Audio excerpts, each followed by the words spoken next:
Pessoal, dá uma olhada no saque que eu fiz essa semana trabalhando pra internet com o YouTube, olha só. E esse aqui é o meu resultado com apenas um canal Dark, sem precisar aparecer e sem precisar investir absolutamente nada. Mais de 250 mil reais que eu recebi aqui na plataforma do AdSense. E eu quero te mostrar como que você também pode fazer isso, como que você também pode criar o seu canal Dark no YouTube, pegando conteúdo de outras pessoas e postando no seu canal e tendo muito resultado com isso. Então faz o seguinte, clica no botão Saiba Mais que vai aparecer aqui no vídeo agora e vem comigo que eu vou te mostrar como que eu faço isso. Pelo jogo grande que foi que a gente viu de Internacional e de Flamengo. Este Flamengo, nos últimos 4 jogos, 4 vitórias seguidas, comparado com o Palmeiras, as últimas 3 derrotas seguidas, também é outro esporte, é outra modalidade. E que coisa espetacular, né? Antes de chamar o Caio, que vai participar com a gente também no telão, é uma reinversão da lógica. Já vou dando boa noite para o Caio. Aliás, primeira vez que o Caio participa aqui comigo, desde que retornou ao trabalho no Troca de Passes. Queria falar que é mais um dos meus espelhos e até pela forma como encara a vida de maneira tão vibrante, tão alegre. Cara, você também é uma referência aqui pra gente, você sabe disso. Muito bom ter você de novo aqui no Troca. Boa noite. Obrigado, Rafa, PVC, um abraço. Arrebenta agora nessa nova função. Você é polivalente, craque, é aqueles coringas que todo técnico quer ter no time, entendeu? Você coloca ele como comentarista, ele vai bem. Você coloca ele como apresentador, ele vai bem. Então é sempre um prazer estar com você, amigo. Obrigado, Caião. E essa reinversão da lógica, né? Enquanto a gente espera os amigos da transmissão, o Guga e o Lédio vão estar aqui com a gente para destrinchar um pouco mais esse Internacional e Flamengo. Mais uma boa apresentação do Flamengo, dá para dizer assim. Mas que impressionante, um Flamengo que vinha claudicante, digamos, né? Vinha um tanto oscilando, no pior momento do Renato, sem dúvida alguma, no comando, enquanto o Palmeiras se reorganizava, né? A sequência dos 6 resultados positivos, 1 empate, 5 derrotas, e de repente isso se perde completamente em praticamente... É que é um pouco mais de uma semana, né? São 4 vitórias do Flamengo, mas é impressionante o recorte das 2 últimas rodadas, por mais que o Flamengo também venha da goleada contra o São Paulo. Que momento! E difícil o prognóstico para o dia 27, né? Hoje o Flamengo é favorito. O Flamengo está jogando muito mais que o Palmeiras. Agora, a gente não pode perder de vista que essa final é completamente bipolar, né? No dia 3 de novembro, os muros do Ninho do Urubu amanheceram pichados com a frase Renato burro. Se você voltar no tempo, dia 26 de setembro, a torcida uniformizada do Palmeiras publicou um manifesto dizendo contagem regressiva pela saída de Abel Ferreira e Maurício Gagliotti. Depois do dia 3 de novembro, 3 jogos depois do Palmeiras classificado contra o Atlético, 1-1 no Mineirão, depois o Palmeiras empatou com o Juventude, perdeu para o América e perdeu para o Bragantino. No dia seguinte... No dia do Mineirão, o Abel disse que estava respondendo para o vizinho chato. 3 jogos depois, o muro do Allianz Parque amanheceu pichado com a frase Abel, seu vizinho tem razão. Então, assim, é completamente bipolar essa decisão. Mas o Flamengo tem um time melhor. O Flamengo está jogando melhor. Então, a gente vai olhar para a decisão. Hoje, olhando para a decisão, o Flamengo tem favoritismo. Pelo menos por esse recorte mais recente e pela questão do time. Isso faz todo sentido. Eu já vou apresentar aqui, dentro do Troca de Passes, a nossa dupla que participou da transmissão daqui dos estúdios, né? Tanto o Guga como o Led. Boa noite aos amigos. Que Flamengo é esse? É o Flamengo avassalador dos primeiros minutos? É o Flamengo que se enrola um tanto dentro do jogo? Pelo menos nessa partida de hoje, no momento em que tem a vantagem, acaba sofrendo um gol, deixa o jogo um tanto aberto. É difícil o prognóstico? Não só do Flamengo, mas da decisão também. Boa noite, amigo. Tudo bem, Rafa? PVC, Caio... Todo mundo ligado no Troca. Eu vou deixar a análise para o Led. Eu só queria, na esteira do PVC, eu acho que a César o que é de César, né? Diz o ditado, enaltecer o jogo que fizeram Inter e Flamengo. Porque dignifica 2 campeões do Brasil, da América, do mundo, espetacular, 2 times de peito aberto, querendo jogar futebol, não ficaram azucrinando a vida do árbitro, não ficaram cavando faltinhas. Primeiro tempo num ritmo alucinante, muito acima de qualquer jogo em qualquer parte do mundo. Segundo tempo mais dentro do cansaço, da prudência, o Inter em cima. Adorei, foi muito divertido. Acho que colorados e rubro-negros têm que comemorar, pelo que, é claro que o torcedor do Inter mais preocupado com a vaga na Libertadores. Mas foi um jogaço, eu achei. A gente estava merecendo fazer um joguinho bom, né? Você vinha fazendo muito jogo? Vinha. Vinha, velho. Vinha. 39 finalizações, cara. Tô com PVC, foi um jogaço. O melhor jogo que eu pelo menos que eu tenha trabalhado no campeonato, foi, né, PVC? Um dos melhores trabalhei jogos no do campeonato. O ano passado foi um dos melhores do campeonato. Talvez no Brasil, nesse ano, o melhor jogo talvez tenha sido a final da Supercopa, Flamengo e Palmeiras. Também, exatamente. Eu lembro muito do ano passado do Beira-Rio, que é uma coisa que reflete o Flamengo, né? Uma diferença dos jogos do Flamengo no Maracanã para hoje. Tem grama. Você viu que coisa incrível? Qual foi a Tem melhor grama. atuação do Flamengo, na minha opinião, no campeonato? Foi contra o Corinthians na Neoquímica Arena, É verdade. por causa do gramado. Isso explica muito. Já Agora, estamos com os melhores momentos aí na tela. Ô, Rafa, só para não fugir da sua pergunta, eu já vou passar para o Lédio também falar do Flamengo. É assim, não é que eu sou adivinho, mas eu já imaginava, mesmo com o Rogério Ceni, quando o Flamengo tivesse todo mundo à disposição, é outra história. Claro. É muita gente. O Gabriel hoje fez o jogo 17 dele, gente. O Gabriel não jogou um turno do Campeonato Brasileiro, a gente está na rodada 34. A Rascaeta fez o 12º. Quer dizer, quando os caras principais estão à disposição, é outra história, é muita qualidade. Vocês perguntaram o que é melhor, né? Se a intensidade, a velocidade do Flamengo. Eu acho que a cara do Flamengo é aquela, dos 10 primeiros minutos, de muita velocidade, triturando o adversário. Foram fatais esses 10 minutos para o Inter. O Inter conseguiu se recuperar no jogo, mas o passivo já era muito grande. Não deu para conseguir chegar ao empate, mas o Inter equilibrou o jogo a partir dos 15 minutos do segundo tempo. Agora, o Flamengo não é um time taticamente perfeito, né? Ele dá muito espaço para o adversário, ele permite que o adversário tenha muito espaço para atacar. É que o Inter, no segundo tempo, como o Guga disse, cansou muito, bateu o nervosismo, começou a errar muito passe, começou a tentar forçar muito passe, e aí baixou a produção ofensiva do Internacional. E o Flamengo continuou errando também em contra-ataques, poderia ter aumentado o placar. E o Flamengo é um pouco dessas duas questões. É um time que tem uma rapidez, uma intensidade muito forte no contra-ataque, tem um talento individual que ninguém discute. Agora, taticamente, ele dá espaço para o adversário contra-atacar. Alguns clubes já se aproveitaram disso no Campeonato Brasileiro. Outros não conseguiram. Tiveram essa oportunidade e não conseguiram. O Inter foi um deles. O Flamengo hoje jogou e deixou o Inter jogar. Só que o Inter se atrapalhou. O Inter tem suas limitações, não é o Flamengo. Deixa eu fazer uma pergunta para os amigos. Tem algum time no mundo com tanto volume ofensivo que não deixe espaço atrás? eu acho que tem no Liverpool. Não é que não deixa espaço atrás, mas não é deixar tanto espaço atrás. Agora, é que o Liverpool não está. São times agressivos e equilibrados defensivamente. Né? O Liverpool hoje não é o melhor time da Inglaterra, né? O Chelsea é o líder. O Flamengo tem a segunda melhor defesa do campeonato, hein? É verdade. É verdade, não é um time vulnerável. É um time que às vezes cede o gol do Tyson. É que às vezes eu me sinto no meio do caminho, sabe, Caioba, amigos? A gente pede volume ofensivo. Aí quando um time entrega o volume ofensivo, a gente fica olhando para o espaço que deixa atrás. Quando tem um time defensivamente consistente, a gente acha pobre ofensivamente, que não chega a 2 gols de média por jogo no Brasileirão. Então, é duro, né, agradar a gente. Vamos combinar. O Flamengo chegou a 150 gols em 2021, só na temporada. É o único time que tem 2 gols por jogo de média no Brasileiro, gente. Gol. É muito gol, meu. É isso aí. Agora, assim, o time é espetacular. Quando o time engrena, como fez essas 4 partidas, fez 9 gols em 4 jogos, e emendando vitória no Bahia, vitória no Corinthians, avassalador nos 10 primeiros minutos hoje, avassalador nos 10 primeiros minutos contra o São Paulo. O jogo estava decidido contra o São Paulo em 10 minutos. Também por culpa do Caleri, ok, mas o Flamengo foi avassalador.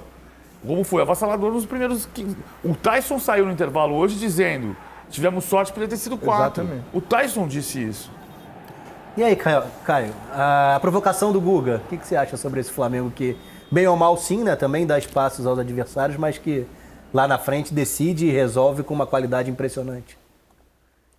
Eu acho que tem um detalhezinho, Guga, Led, um abraço, amigos. Abraço, Caio. Tem um detalhezinho que eu acho que a gente precisa melhorar um pouquinho, principalmente nesses times que são muito ofensivos e que tem muita qualidade do meio para frente.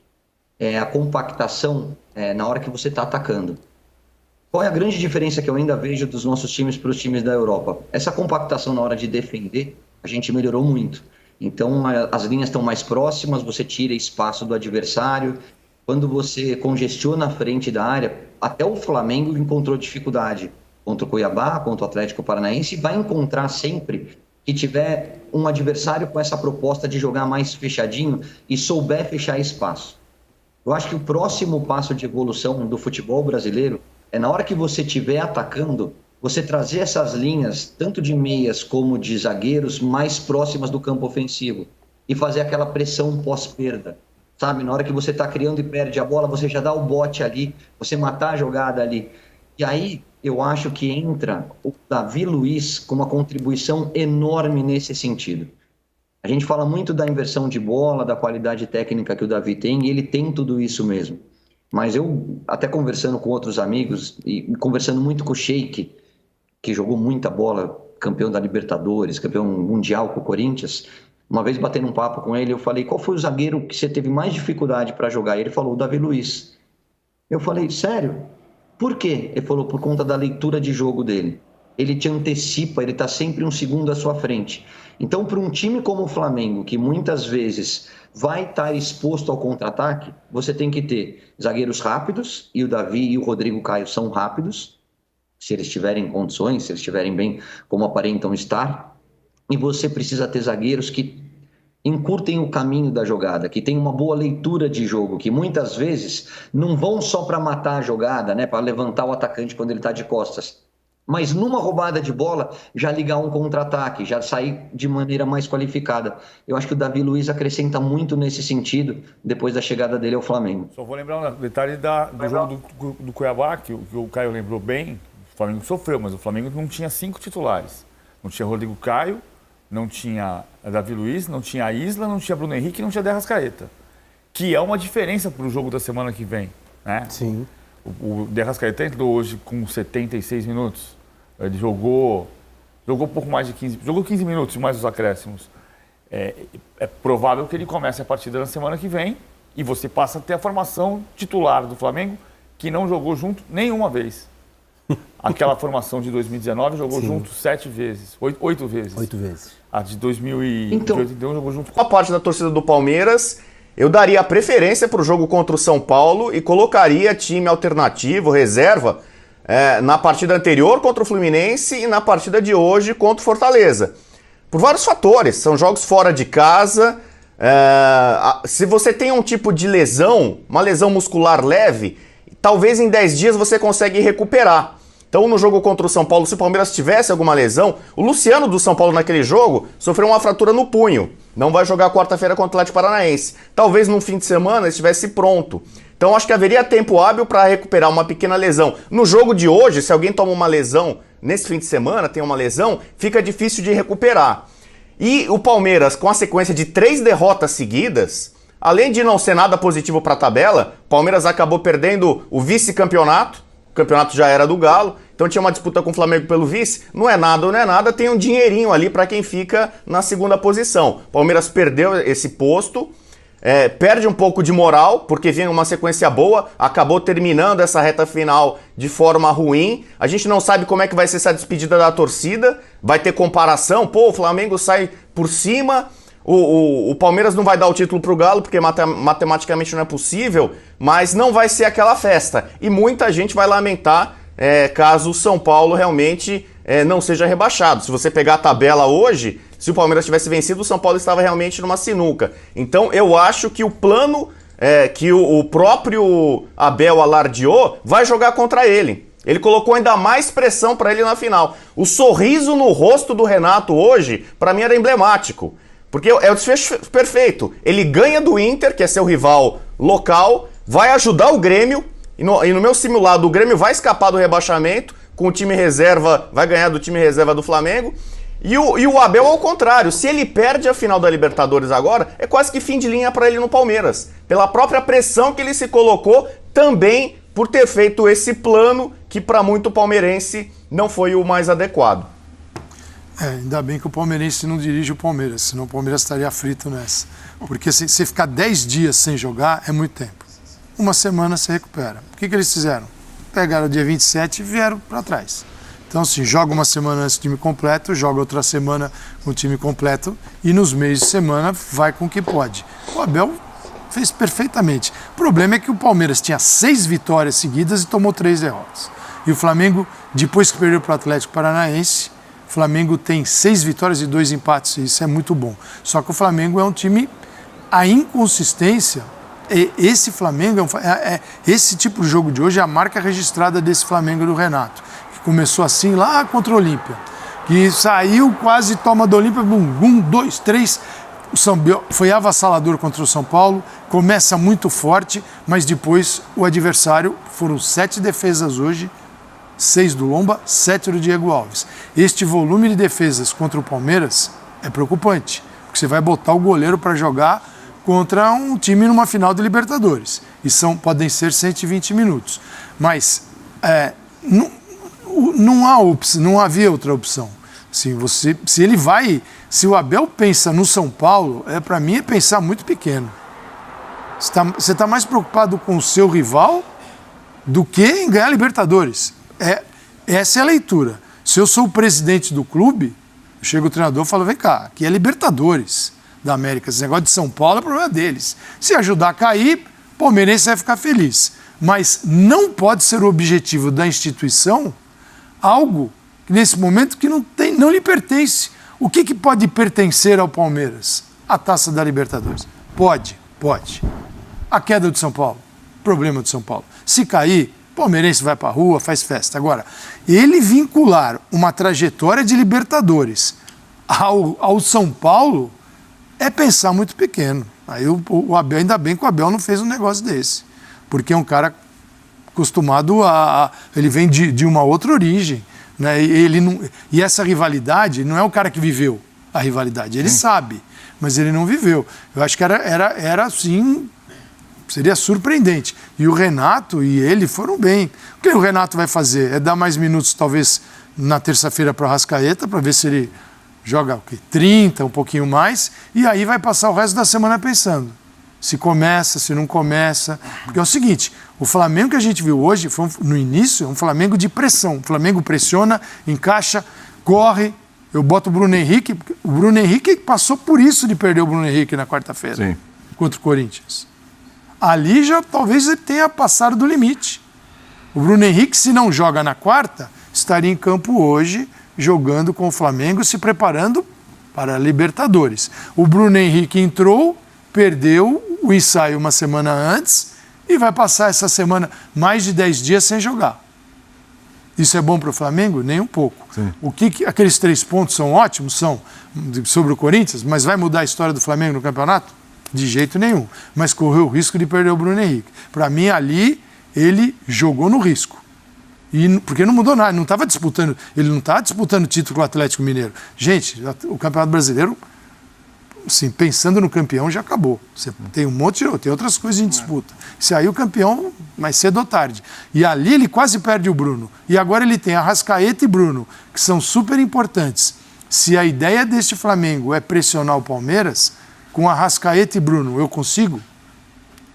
Talvez não com a mesma intensidade do que com o Michael e com o Vitinho que foi bem.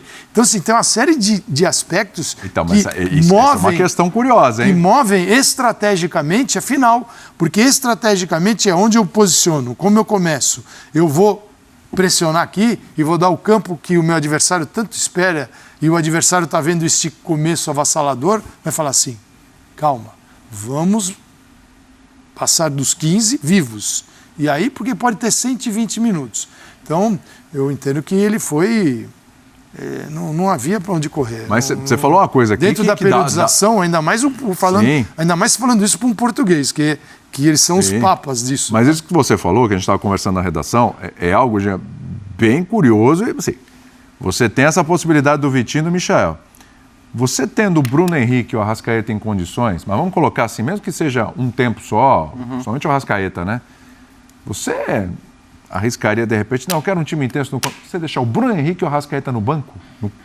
Sair sem os dois para a final contra o Palmeiras? Não, eu acho muito pouco provável. Pelas informações que a gente tem, e tudo bem, as informações, nesse momento, elas podem ser manipuladas, né? Porque isso também pode ser do interesse do clube, e acho que faz parte do jogo. Mas eu não acredito. Acho que o Bruno Henrique, pelo que a gente sabe, ele vai jogar. E ele não jogou hoje por uma prevenção, né? Tanto que o Bruno Henrique continuou jogando a partida depois daquele episódio, fez o gol, comemorou correndo, inclusive, que não sei se ele faria se não estivesse bem. Então, acho que a discussão do Bruno Henrique, ela não imagino que exista. A do Arrascaeta vai existir. Vai existir por diversos motivos, por uma questão, no caso do que citou o Calçade, por uma questão física e de intensidade que você consegue colocar, por uma questão tática, porque ele e o Michael são jogadores bastante diferentes, e por uma questão técnica também, porque a fase do Michael é uma fase tecnicamente tão boa, e não estou dizendo que ele é melhor que o Arrascaeta, é claro que não é, o Arrascaeta é um jogador único no Flamengo, mas a fase tecnicamente é tão boa que te faz discutir, peraí, eu vou abrir mão desse cara tecnicamente tão bom no começo do jogo, sendo que eu já sei que o Arrascaeta não pode jogar o jogo todo e que se eu colocá-lo no meio do jogo, eu posso eventualmente colocá-lo sem tirar o Michael, né? Porque aí a se gente colocar no meio do jogo, pode ter que substituir a Arrascaeta ainda, porque ele pode ter mais 30 minutos para jogar. E esse é o contraponto. A decisão do Renato não é fácil, porque esse é o contraponto, era o que o Léo falava há alguns dias, né? A questão do Arrascaeta também é que se você guarda para colocá-lo em campo e sabe que ele tem, sei lá, condições de jogar 30 minutos, você vai colocá-lo aos 15 do segundo tempo, sem saber se eventualmente depois dos 45 do segundo tempo vai ter mais jogo, porque tem prorrogação. Então, você tem bons argumentos para os dois lados, né? Eu acho que a decisão não é fácil e não adianta, né, a gente depois dizer, o Renato acertou, o Renato errou, ganhe ou perca, porque às vezes você pode perder um jogo por outros motivos. Pessoal, dá uma olhada no saque que eu fiz essa semana trabalhando pra internet com o YouTube, olha só. E esse aqui é o meu resultado com apenas um canal Dark, sem precisar aparecer e sem precisar investir absolutamente nada. Mais de 250 mil reais que eu recebi aqui na plataforma do AdSense. E eu quero te mostrar como que você também pode fazer isso, como que você também pode criar o seu canal Dark no YouTube, pegando conteúdo de outras pessoas e postando no seu canal e tendo muito resultado com isso. Então faz o seguinte, clica no botão Saiba Mais que vai aparecer aqui no vídeo agora e vem comigo que eu vou te mostrar como que eu faço isso.